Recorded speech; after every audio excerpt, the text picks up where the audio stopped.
Oh, what a boring game. What a terribly boring game where nothing interesting happened whatsoever. I'm going to link this real quick for those of you who are watching the replay. You'll wonder why you're seeing me do a whole bunch of typing. But yeah, okay, so we got to go to YouTube first. Gotta go to YouTube, and then we got to search for Mile Y. You would think it was like on the top whatever, but it's not. We go to live. Oh, here it is. Okay. We do this. Come join us. Control what? What? Control V. There we go. There we go. Dylan, my heart is unhealthy too, and that's even before the Seattle Mariners played this game. I oof.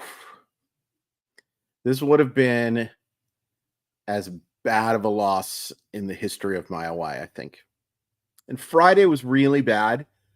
Friday was one of those things, though, where it was just like, man, this is impressive from Kansas City. Today was different. All right, so let's do the normal stuff that we do, and then I'll take your questions. First of all, Mariners win 6-5 in 10 innings.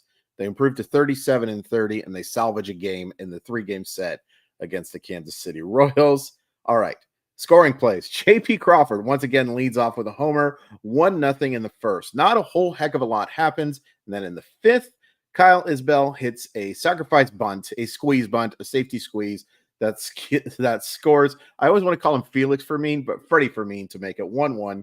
Seventh inning, congratulations to Sean Locklear. He doubles home Mitch Haniger to give the Mariners a 2-1 lead, and then Josh Rojas singles to right to make it 3-1. Ninth inning with 2 outs.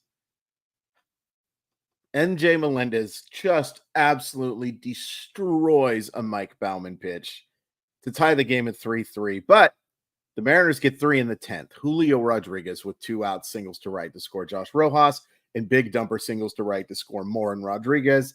6-3. They needed all of it because Hunter Renfroe homers to left to score for Mean to make it 6-5 off Austin Voth. Taylor Sassetto ends up getting the save. I want to talk about that in a second. So let's just get into it. Let me read some of this stuff first. The series was almost as bad as the USA's 5-1 loss to Colombia. Yeah, that wasn't good. I don't like the Royals very much either. I like watching them. You know what? I just realized I'm wearing a Kansas City hat. Not really, but it's the same colors. You guys, look away for a second. Look away for just a second. Nobody saw how bald I am. There we go. Oh, yeah. I mean, I don't like playing them just because I love how that roster's built, and they're going to give the Mariners trouble for a long time. That team is going to be so good as long as they're willing to spend the money. And everything they did in the offseason suggests that they are. No, man, I am bald, dog. I am bald. Thank you very much for only saying slightly, but maybe that was sarcasm. But yeah, I am. I'm due for a. Guys, I am thinking about going up on Thursday and doing Beaner Buzz Cut. Should I do it? Should I do it? I think I should do it. Talk me out of it, but I think I'm going to do it. Petition to never play KC again. I'm totally fine with that. I think they're done with KC this year until they have to play them in the postseason. And would anybody be shocked if that was the matchup? Would any single person be shocked if that was the matchup? Anders, I should just do that, and that'll give us something to talk about on Friday. That would give us something to talk about Friday. Yeah, I'm thinking about it. All right, so the negatives from this game. Any offensively, Mitch Garver didn't have a great day. I think I was just going to say Mitch Garver's name again. Luke Raley, once again, showing why I don't want him playing against left-handed pitching. It's just not he doesn't pick up the baseball well. He just doesn't see the baseball very well against him. It's not an insult to him. It's hard. I'm not sure why my voice went E40 there. It's horrid. Um, it's just not a good look. It's just not a good look. There's a reason why the Mariners want to platoon this guy. Is Victor Robles the answer for that platoon right now? I don't think so. But yeah, and Leland, we bring up a good point. They have not been swept this year, even with some scuffles. They still have not been swept this year. All right, let's talk about the decision that everybody wants to talk about, and that's my decision to change this channel into a chicken wing review station. The decision to have Munoz pitch in the 8th, I have zero issue with. You want Bobby Witt Jr. facing your best reliever, and it's Andre Munoz. And with Munoz being as unhealthy as he is, I think the decision to have him in that situation is fine. I didn't have any issue with that decision. I also didn't have any issue with going with Baumann to get the save. I think stuff-wise, he is your second best reliever. My issue is with leaving him in to face MJ Melendez. If you have Saucedo available, just go to Saucedo in that situation, man. Get the out. Get the out. Go home. That is the only thing that I take umbrage with, is the decision to not have Munoz, or excuse me, to not have Saucedo close the game out. I didn't have any issue with not using Munoz for another inning. That's for dang sure. He's such an important part of your long-term and in your short-term too. That why would you even think about having him throw 2 innings in his first inning back? And saving him for the 9th, it sounds great on paper. You don't want to save your best reliever for situations that may not happen. And if you have Austin Voth or Michael Baumann or Ryan Stanek or somebody else pitching in that situation, to say there's no guarantee that you go to the 9th inning with a lead is the understatement of understatements. So I get the frustration. I have issues with how Scott Service made some decisions today. I think that people might be complaining about the wrong thing, though. And exactly, Anders, that's exactly what they did in the 10th. Austin Voth was terrible. And there's the other negative, is that Austin Voth and Michael Baumann just didn't get the job done. Baumann does get the 3 strikeouts, but gave up a hard single, and then that homer. To say that was mollywopped is an understatement of understatements of understatements of understatements. There's a ways to go before Baumann is a true high leverage reliever. His stuff is sick, but the command still needs a lot of work. So using him in that situation, I didn't mind it for facing the 3 and the 4. And a great job by him it's the 3 and the 4. That strikeout that he had to Salvador Perez shows you how good that guy's stuff is. But the command just isn't there yet. And Austin Voth is just not a high leverage reliever. Can't be. This team has to. No matter how you view what happened today, you had to come away thinking that the Seattle Mariners have to improve their bullpen, because you're going to be facing lineups like this in the postseason. That ballpark does help, Leland. There's no question about that, but those are talented players, man. Bobby Witt Jr., like I said, and I immediately after I posted, I was like, wait, what about Aaron Judge? But I still think I would take Bobby Witt Jr. as the best player in the American League, because he's playing that kind of defense at shortstop and contributing a heck of a lot more on the bases. Ty France for Alex Lange. Yeah, that'd be interesting. And one of the reasons why you can explore something like that, by the way, I feel terrible for Ty France. A fracture, even though they're kind of downplaying it, that's awful. That's awful news. And hopefully he can just kind of stick around the club, because he is a huge, huge part of that clubhouse. But that's a bummer. That is a bummer for sure. But in that bummer, the news today is very good that Tyler Locklear looked fantastic today. Now, look, his double, first of all, congratulations. And it was a super clutch hit. And we've seen the Mariners fail in situations like that over and over again since 1977. But it was a center cut pitch, no question about it. But you saw what he can do. You saw his ability to drive the ball into the opposite field gap. And he played a fantastic defensive game. Now, I want to caution everybody that this is one of the reasons why Tyler Locklear is not considered an elite prospect, is he's limited to first base and does not have great range. This is not going to be an Evan White situation. But on the positive side, it's not going to be an Evan White situation because the dude can hit. It's a bummer for people who like Ty France, but for winning, having the room to promote the better. Yeah. And look, I think right now, Tyler Locklear, I don't want to say he's a better hitter than Ty France, but he has more upside than Ty France and maybe provides the Mariners more of what they need than Ty France does right now. So, but awesome to see him have a very solid debut. Gets that big RBI, gets that play, makes a couple of really good defensive plays. You know, it's worth pointing out he's a larger guy than Ty France, which hurts him in terms of range, although we know Ty France is not exactly the fleetest of foot. But you do also see that being larger gives him the chance to make some plays that Ty France might not be able to make because he's got a little more length to him. Brian, have a blast. I hope I can catch up with you sometime in an Everett Aqua Sox game. That would be a lot of fun. Thank you so much for your support. Bring back Paul Sewaldander says, I think that's not the worst idea. And Arizona should be in sell mode. The amount of injuries that they have is just stupid. And they're not winning that division.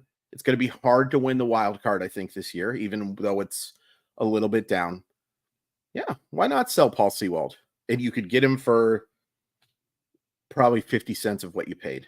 Sewald or Swanson? Oh, I think Sewald. I would like both. I think you got to add multiple arms, but it'd be fun to bring them back. Are you surprised they didn't go to Bowman today? No, just because first game back, I will say I was a little surprised to see Colin Snyder sent down today. I thought Colin Snyder looked really good. I thought Colin Snyder had a really good chance to help out the hello. No, you're okay. Anthony, you're okay. It's totally fine. What can I do for you? You work tomorrow? I have a podcast at 1:00. Okay, so the front faucet, spigot won't turn off. Okay. So we're gonna have a plumber come out. Okay. Here for that. Yeah. What time? So far, the opening is 8. Okay. Yeah, I'll be in the room. Yeah. Okay. Thank you. You're welcome.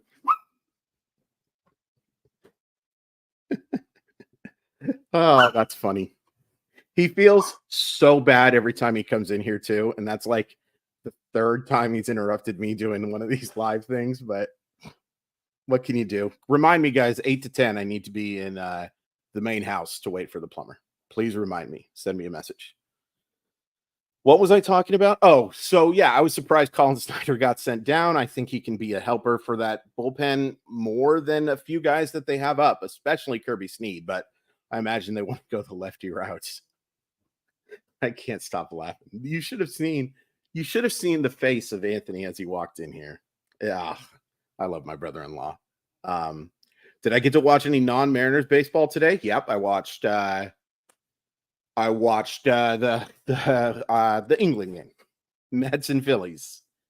Boy, Jose Alvarado was just terrible today. Sorry for anybody who has him on your fantasy roster. The other positives, JP Crawford is driving the baseball again. Boy, he had a bad at bat in the 10th. I will point that out, but he was the best offensive player for a large portion of the game. And it's great to see him ambushing pitches. That's what JP Crawford can do now. Is, you got to be a little more protective around him. But if you throw that first pitch meatball or a 1-0 meatball or whatever meatball, if you just throw him a meatball, he's going to hit the ball over the fence or have a chance to hit it over the fence. I'm not guaranteeing a home run on every meatball. Dylan Moore gets on a couple of times. Julio and Big Dumper. I mean, I'm so happy for both of these guys because they went through it a little bit in these last few games. Like, yes, Julio had a couple of line drive singles, but man, it was so fun to see them come up so clutch. It's fun for me to see that because I believe that those guys are the faces of the franchise. As good as the pitching staff is, my humble estimation, and I don't think this is all that hot of a take, I think that the faces of the franchise right now are Julio and Raleigh, and they will be in the long term. Oh, and also on top of that, speaking of a guy who's not a face of the franchise and never will be, but I like the player a lot. Ryan Bliss's defense has been so freaking good, especially after that first game where there were a couple gaffes. But after that, he was so good. He's been so good. Is it more of a face and a big temper? That's very funny, Matthew. And yes, I think they are done playing Kansas City. I think. I hope. You know what's funny? Do you guys remember last year? They played them in those August games, and all three of those, I believe, were games that just absolutely drove us insane. I think they won 2 of 3 of them, but you guys remember that, right? I'm not crazy. The Mariners have played some real make you question why you're a baseball fan games. I'm still catching up with the box score, but what was the issue with Robles? He just got pinch hit for in the a lefty situation or righty situation. The games are drunk. That's a perfect way to put it. That's a perfect way to put it. I'm concerned for Rayleigh again, as this feels like a lot. Like the first 6 weeks, I'm a little worried too. I want him in the lineup every day against righties until it completely falls apart. But there have been signs that suggest that April is closer to the player that he is than June. If that makes, or May, excuse me. Still can't talk. I'm so distracted by him coming in. That's so funny. I love him so much. There hasn't been a normal game between the Mariners and Royals. There hasn't. Man, what a good win I keep thinking about the more I think about it. Like, yes, it would have been a devastating loss. But you came from behind in Kansas City to salvage a game in the series, to keep a 5-game lead in the American League West, and you did it against a reliever who isn't great, but is their stopper. And I love the heart that I have seen from this team. And I think Scott Service doesn't get enough credit for that. I think he doesn't get enough credit for the absolute don't quit of this one. Which is a stronger feeling, this win or Friday's loss? Ooh, the fact that I can even think about it because, you emotional high and stuff like that, Friday's loss is still the higher. I hate that it is. But if you build a 7-0 lead, if you build a touchdown worth of offense in the first period, half, inning, whatever you want to call it, yeah. Yeah, it should have been 4-2 as well. And Saturday's game wasn't fun, especially seeing Castillo, just not pitch well at all. But, it's understandable. He was due for a bad game against a really good offense, and Alec Marsh is a very tough matchup for what Seattle has offensively. But, yeah, it was an 8-0 lead. I'm sorry. You're right. Yeah. But the 7-0 at the end of the first, why don't we keep wanting to say period? Maybe I'm excited for some hockey. Yeah, Cleveland or Kansas City will give me a heart attack too. And I think there's a very good chance that's who they're playing. I'm 90% sure is way too high, Chris. I'm 80% sure, even this is still high, that the Seattle Mariners are going to be the 3rd seed and win this division and play the 6th seed. And I will not be shocked at all if that 6th seed is the Kansas City Royals. It could be Cleveland. Could be.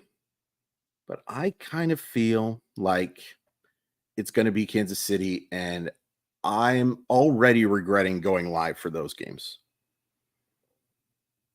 I'm already going live for those, regretting going live for that because that's going to suck. Real quick, thank you so much to Simply Seattle. They provide the very best in Seattle sports gear. Great stuff for the Mariners, Seahawks, Kraken, Storm, Huskies, Sounders. You can find it all at Simply Seattle. Please use code MOLLYWOP15. It takes 15% off your order. It's a great deal. It shows you're paying attention to this show, shows you're paying attention to Mollywop Monday, and it also helps you out. And it helps Simply Seattle out because you're giving them business as well.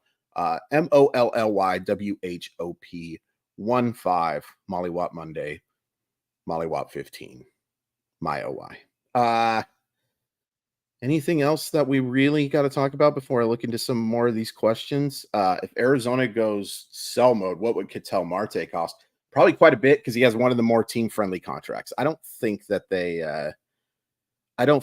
move Marte. They could move a few guys. And you could get a lot from Marte, no question about it. But I think they're going to be in the mode of let's sell these guys who are going to be close to free agents, which they have quite a few of. Not even close, baby. Oh, I don't know. Now that I think about it, a loss would have been tough to do today. I certainly wouldn't be going live. I'll tell you that much because I couldn't avoid the swears.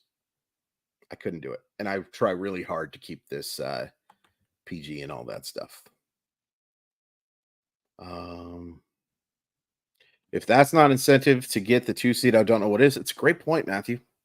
Not only do you avoid the Royals until the ALDS or ALCS, depending on how things go, you get a bye. You get a chance to set your rotation. I think it's a big deal. And it's in play. Kansas City or Cleveland are not so much better than the Seattle Mariners that you can't get that 2 seed. I think it'll be the 3. But this division is so bad right now that I think you can not start looking ahead, but start wondering about that stuff. You know what I mean? We can for sure, because there's no way that we have anything to do with what the Seattle Mariners do. Maybe the Mariners can't. They're going to play one game at a time, blah, blah, blah. But you can't help but wonder, right? No way can talking about the Mariners offense most games be considered PG ever. No.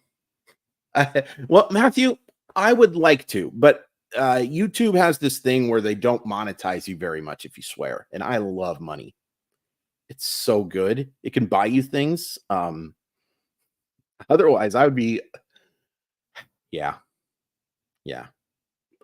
This next week is really interesting because you've got 4 against the absolute worst team in baseball, despite what they're doing. Yeah, I know you do, Matthew. I appreciate it. They've got 4 against the worst team in baseball, despite what they're doing against Boston.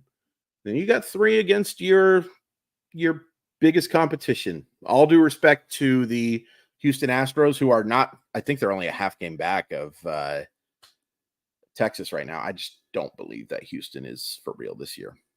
Please don't make this a freezing cold take. Please, oh please, oh please don't make this a freezing cold take. We have to be looking at a corner outfielder or someone like Vlad. Yeah. Oh gosh, yeah. I mean, I would love Vlad Guerrero Jr. I have my doubts he's truly available. I do think that the decision to play him at third base is pretty interesting. Maybe a little bit of a look what he can do.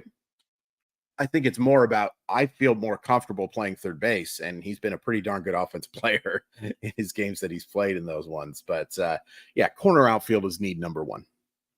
Need number 1, bullpen number 2, and then just another bat wherever the heck you want to play it is number 3. Just getting Jorge Polanco back is not going to be enough. Last week before the Oakland series, we said 7-3. By the way, hi, Justin. Over the next 10. So now you got to get a 4-game sweep against Chicago. Yeah, 7-3 was definitely the goal. Um, if you take 3 of 4, I think you're okay. I think you're okay. Oh, thank you for bringing that up, Anders. I did not talk at all about George Kirby. George Kirby was phenomenal today. Challenged hitters, but not to the point where he's just throwing the ball down the middle.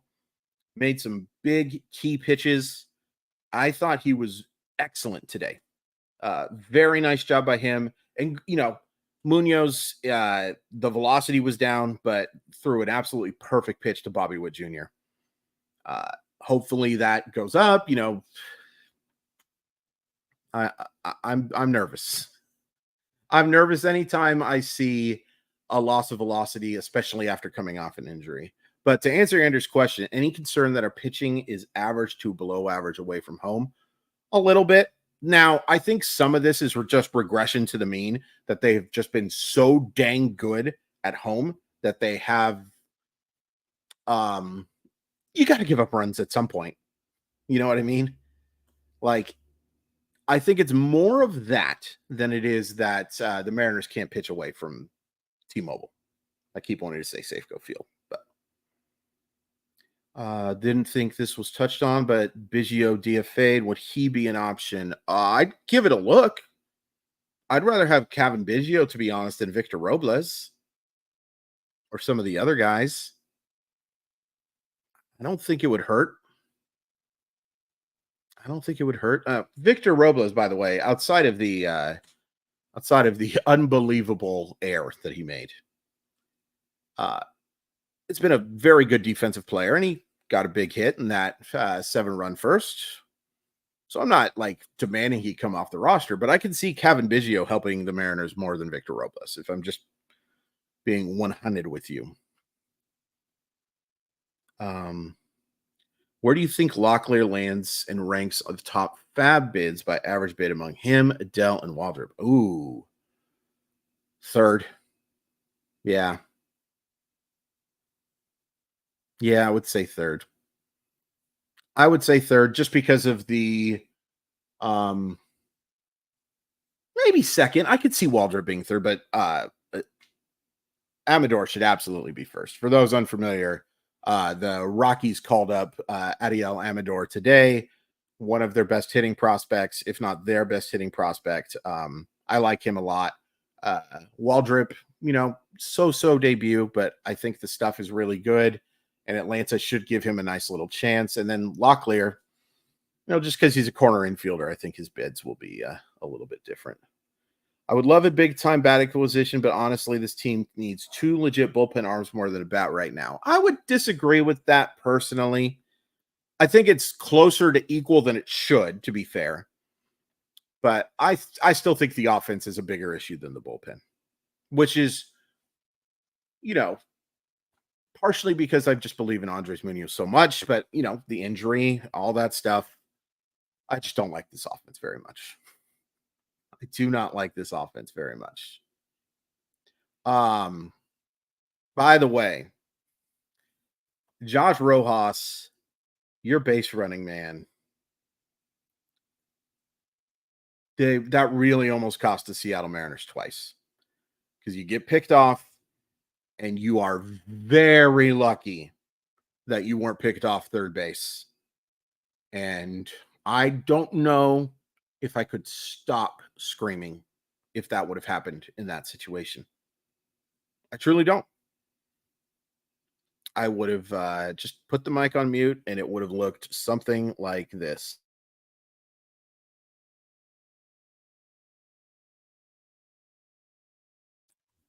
Because what else do you say in a situation like that? And he has made a few base running oopsie daisies that have driven me nuts. So that's got to be better. They need a true wrong reliever. It would fix so much. It would help to certainly have a guy who can go a couple innings.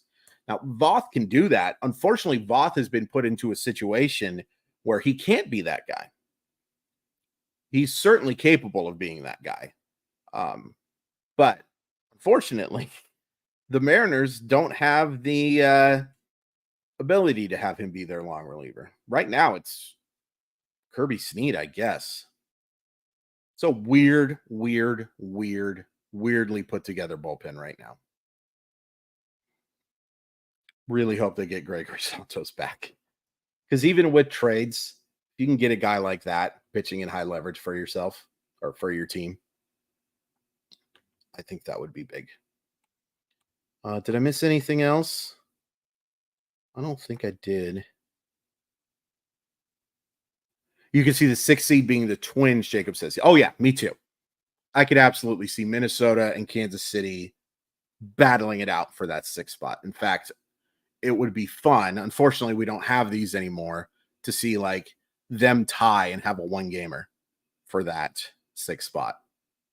That would be fun. And it wouldn't shock me at all. Tiebreakers, I think, will matter in that division this year. It's crazy that we might get 3 playoff teams from the Central. It's not out of the realm of possibilities whatsoever, because I only see 2 coming from the AL East, and then I see 1 coming from the AL West. I just can't imagine an AL West team wins the wild card at this point.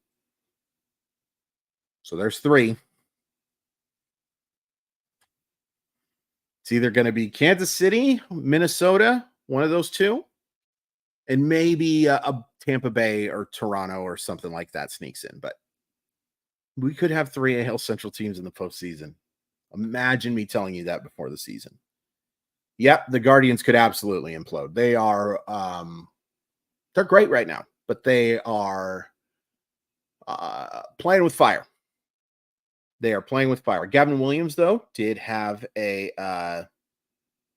rehab start where he made 50 pitches, and that'll help them if he can come back for sure. But there's just so much that can go wrong with that rotation. So how does it work when a team is like, hey, Emerson, we're going to move you to the bullpen?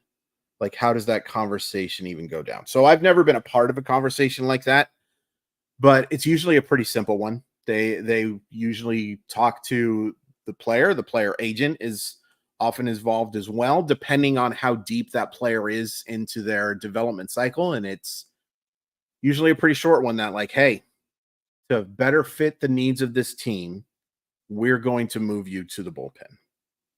And Hancock, if he's not happy with it, doesn't have a whole lot that he can do about it.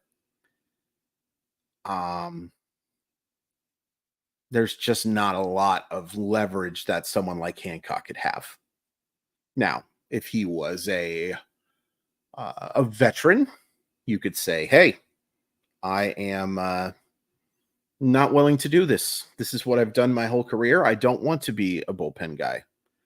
Find a new team for me. That happens. That certainly happens. But for Hancock, it's just really going to be we think for the betterment of you in 2024 and the betterment of this team in 2024, we need you to be a bullpen arm. And at this point in the season, I think you got to do it. I think you got to make that move to help your bullpen. And I think that your rotation is solid enough now that you can have the risk of not having Hancock ready to go. I at least want to give it a look. I have seen in the past what Hancock has looked like in the bullpen, and he throws really flipping hard. And he certainly has the secondary stuff to miss bats as well. It is risky, and like Matthew points out, that Wu is stretched out to 85 pitches. But you know what? If an injury happens at this point, go get another starter. Go get another starter. There is enough season that has passed by now that if there's an injury to any of these guys, that the answer shouldn't be Emerson Hancock.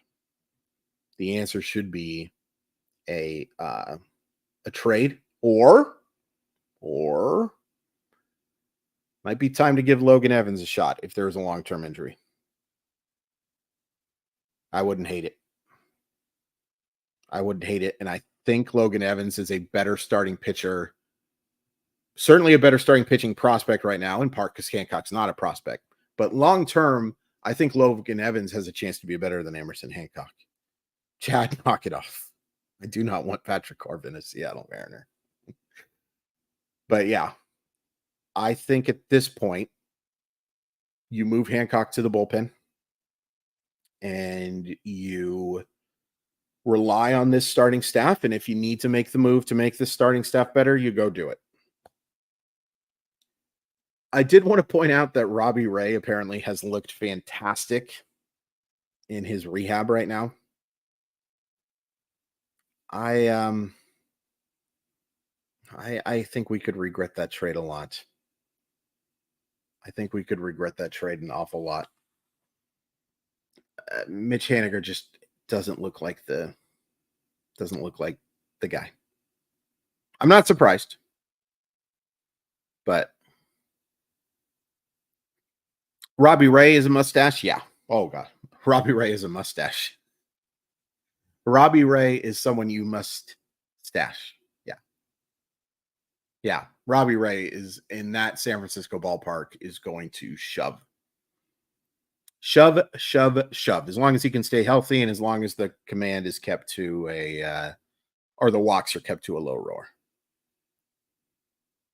And yeah, there's talk about the Logan Evans thing being moved to the bullpen. I, to be honest, if that's official, I did miss it. I think he's stretched out enough that, and you know what? I'm not a huge fan of the decision. I don't think that stuff really plays up that much in relief. I think he's a starter. I think he's a back-end starter, but Steph, yeah, that was a great debut for Locklear, wasn't it? That was so fun to see.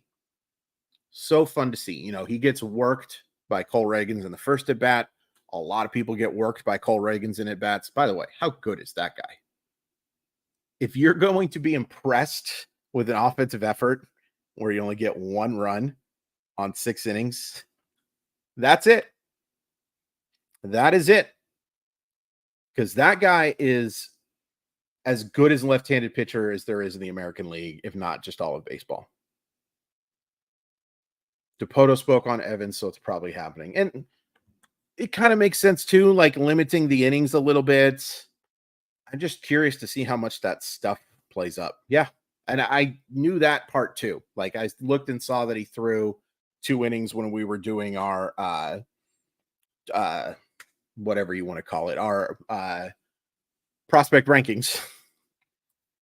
It's just and yeah, Evans isn't going to start in the postseason for you. It's just, you know, if there was an injury to somebody brought up Tommy Malone. Yeah. But yeah, I'll be curious to see how this stuff is playing. I haven't seen any velocity reports or anything like that. I guess I got to pay more attention. But remember, this is a chicken wing site now. You guys, drums or flats? There's no correct answer. They're both really good. I think, well, let's talk about the homestand. I know we talked about it briefly, but you got Logan Gilbert against Eric Fetty. Then you got Brian Wu against Drew Thorpe, which is a fun one. Thorpe traded twice in the offseason, but considered by most as a top 50 prospect.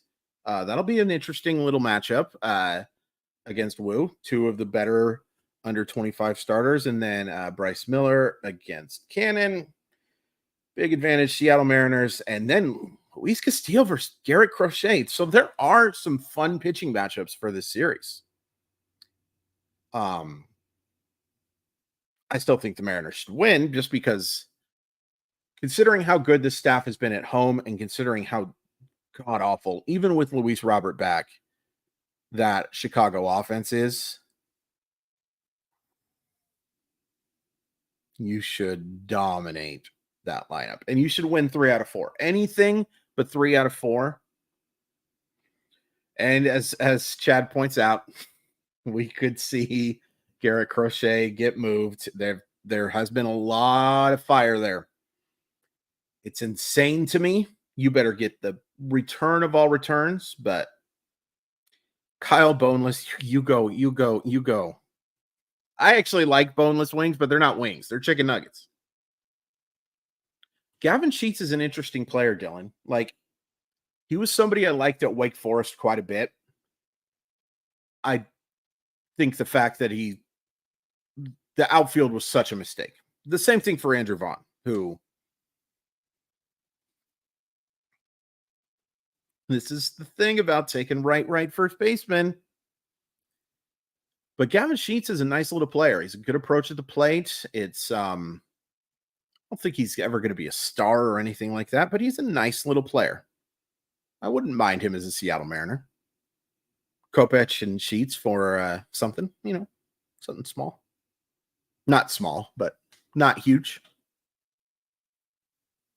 And then your pitching matchups for the home series against Texas, we have George Kirby versus Andrew Heaney, Logan Gilbert against Nathan Eovaldi, and Brian Wu against Dane Dunning.